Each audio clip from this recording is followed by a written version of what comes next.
parole aux associations.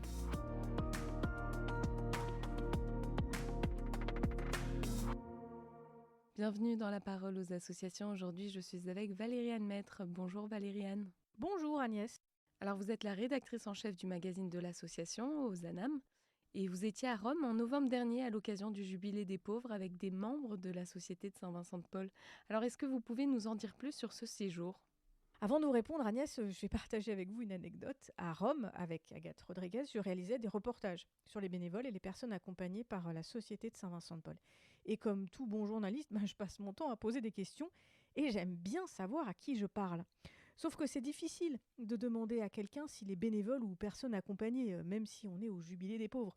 En vrai, Agnès, on ne va pas voir les gens en disant « Et sinon, vous êtes un pauvre ?» En plus, j'ai du mal à faire la distinction dans les groupes.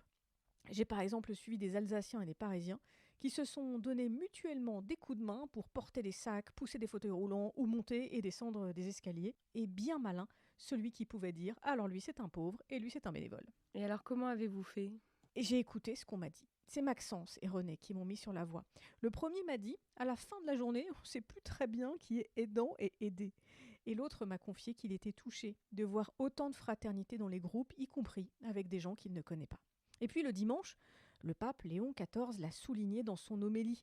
Je cite le pape, « La question des pauvres renvoie à l'essentiel de notre foi, ce qu'ils sont pour nous la chair même du Christ et pas seulement une catégorie sociologique. » Voilà la clé, Agnès. Il ne faut pas enfermer les gens dans des catégories sociologiques. Et c'est un peu notre travers à nous, journalistes, pour aller vite, pour simplifier. On met des gens dans des cases, mais à Rome, ces gens autour de moi, ils ne rentraient dans aucune case. J'ai pris une sacrée leçon d'humilité. Alors finalement, Valériane, ce que vous avez vécu, c'est un peu aussi la fraternité au sens propre. C'est exactement ça, Agnès. Vous le savez, notre slogan, c'est « être présent » tout simplement. À Rome, j'ai expérimenté ce « être » sans rien d'autre que l'amitié, la fraternité. J'ai vu Antoine qui, venu pour rendre service, est reparti de Rome avec plein de nouveaux amis. J'ai entendu Véronique me confier qu'elle réalisait ce que signifie voir Jésus dans chaque pauvre. Véronique, elle m'a dit qu'elle avait rencontré des milliers de Jésus à Rome. Et puis il y a Mireille, Maréline et Geoffrey qui ont pris soin les uns des autres pour ne pas se perdre, ne rien oublier et partager la beauté du moment. J'ai suivi Agnès et Palmyre qui allaient prier à la chapelle ensemble.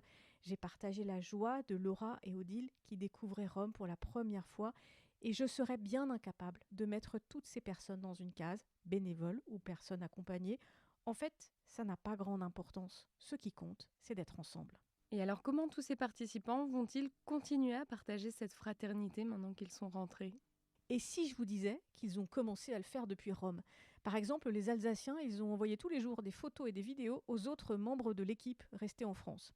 Ceux de Nancy, ils ont tourné des vidéos directement dans le bus du retour et ils prévoient de se revoir avec tout leur diocèse au début du mois de janvier. Et en attendant, je vous promets que ça discute sur tous les groupes WhatsApp pour prolonger cet effet jubilé qui n'est pas prêt de retomber. Eh bien, merci Valériane pour ce partage et je rappelle qu'on peut retrouver les reportages et les vidéos réalisés par vous et Agathe Rodriguez sur ssvp.fr. La parole aux associations.